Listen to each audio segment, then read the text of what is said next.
Michael Beller and Jake Ciely here from the Athletic Fantasy Football Podcast, getting you ready for all your drafts coming up by talking about some of the most polarizing players at the top of draft boards. Here, Jake, let's talk about J.K. Dobbins, a player that both you and I like quite a bit. He surged at the back half of the 2020 season. If you look at the 2020 numbers, they don't necessarily jump out at you if you forget about the context. 134 carries, 805 yards, 9 touchdowns on the ground, caught 18 to 24 targets for 120 yards, through the air. So 925 yards from scrimmage and 9 touchdowns on 152 touches. But we know that this guy came on very strong in the back half of 2020, and that's what has you and I and any other Dobbins backer feeling good about him going into 2021.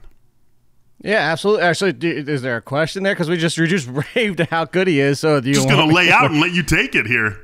There's nothing to lay out here. It's what do you want to know about Dobbins that you haven't already gushed over how great he is? Because that's the real truth, is that Dobbins is a great running back. So do you want the stats? Do you want the team? Or what angle do you want me to go with it? Because I can pick very many to go with.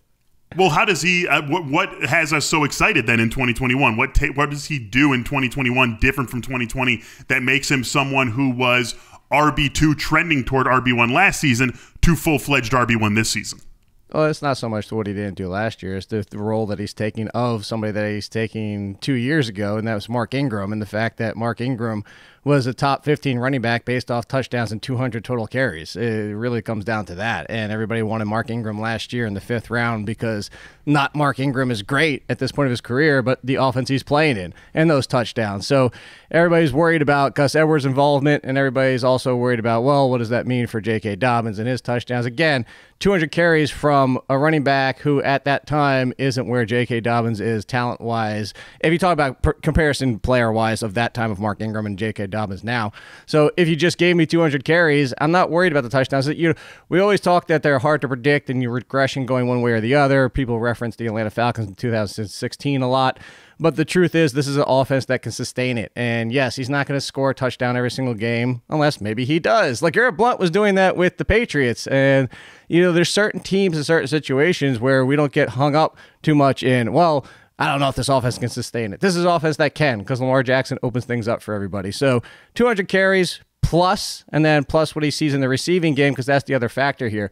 We know Gus Edwards is not a pass catcher, not even close. So even if Dobbins only got 200 carries, he's going to get all that work in the passing game, where, again, this isn't a high passing offense, but if you're going to give me 15 touches per game, which is around what Mark Ingram was getting, I don't see any reason why Dobbins can't be an RB1. That's what I was asking you, because there's so many good ways we can lay it out.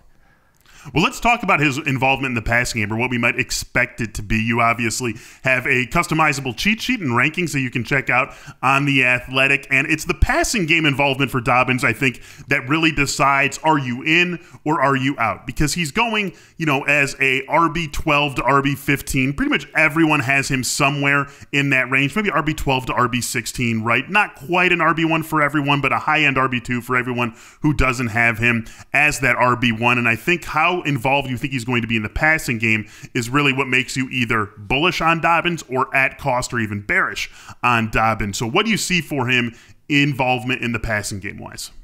Honestly, can I come right back at you, Beller, and say I disagree right off the top? I don't think it is the passing game. Because that's really what it is. This is Lamar Jackson's offense. It's still not going to be 50 receptions. Yeah. We're not talking about him inside the top 10, especially the top 5 for receiving running backs, because it's this offense. So I kind of disagree with you a little bit in the fact that if you're in on Dobbins, you have to be in on the passing game. I'm going to keep going back to it's the touchdowns, because if you look at last year, Dobbins, after Mark Ingram was finally cast aside, was used, but it wasn't a high volume, again, because Lamar Jackson threw 401 times last year. A 20% increase, which is an absurd increase for anybody, is only still 500 pass attempts.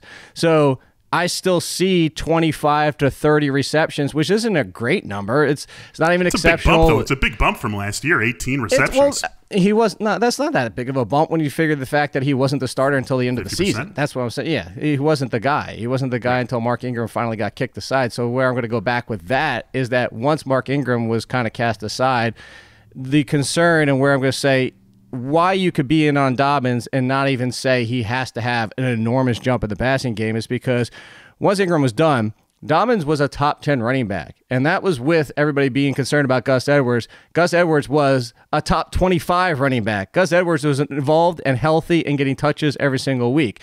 Well, the passing game part that you're kind of getting to now is it's not going to feed into Edwards. So if there is any passing game involvement with the backfield, it's primarily Dobbins. Maybe Justice Hill stays on this team and is active for week 1 and possibly gets some of it.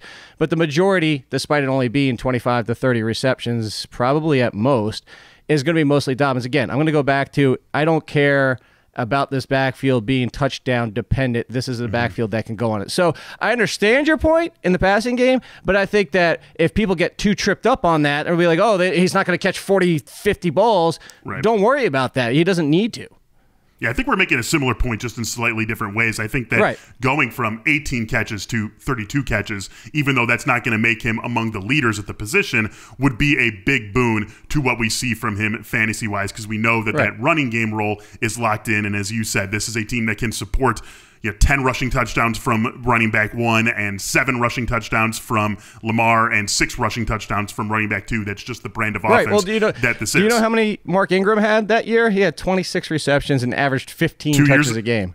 Yeah, exactly. So I think that Dobbins, as you said, can very easily slide right into that role. Again, you and I, we're Dobbins fans. You're at RB14. I'm at RB13 on him. If we're wrong, where could things end up going wrong for him?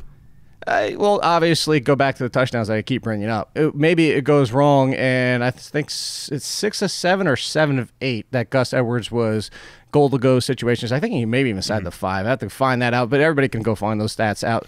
But if Gus Edwards is always the guy at the goal line, and we kind of turn into a Matt Forte back with your Bears situation where Matt Forte does all the work between the 10s, and then once we get inside the in the New Orleans days. In New Orleans, before Kamara started being more involved these past 2 years. Yeah, sure. So Mark Ingram just popping up everywhere for this conversation. But that's where it could go wrong. And then maybe he doesn't, that being Dobbins, doesn't score double-digit touchdowns. And if you take that away, you're probably only getting 2 or 3 in the passing game touchdowns. So if in the running game he only gets 5, 6, and doesn't even get double-digit touchdowns overall, and is only in that 2 to 210 carry workload, then yeah, it could go sideways. But I think that floor is still, that's probably still a top 24 running back. That's just not near the RB1 tier. So what all comparison for everybody out there is think about the excitement you had for Clyde Edwards-Helaire last year and where he finished as a mid to low level RB2. And that's kind of your range of expectancy here, is Dobbins should be near the RB1 tier. The floor, albeit being a disappointment, is not as bad as some other players. And it's like Saquon Barkley, if he gets hurt, guess what? His season's done, and that's a huge disappointment. Like Dobbins, the situation, unfortunately, he's not coming off an injury, anything like that. So the floor is still not that bad, but that's where it could go wrong. Yeah, that's definitely where it goes wrong. And as you talked about, the floor isn't that bad. It's not that much of a drop off of what your realistic expectations are for J.K. Dobbins. As I said, you've got him RB. Yeah. Let's go. Last year, remember I brought up that Gus Edwards was involved for those 5 games? He was RB24. So even if you reverse the roles, like that's the floor. Like it's really not as bad as like everybody's so scared about Dobbins, but I think he's got one of the best floors, even if the roles are reversed.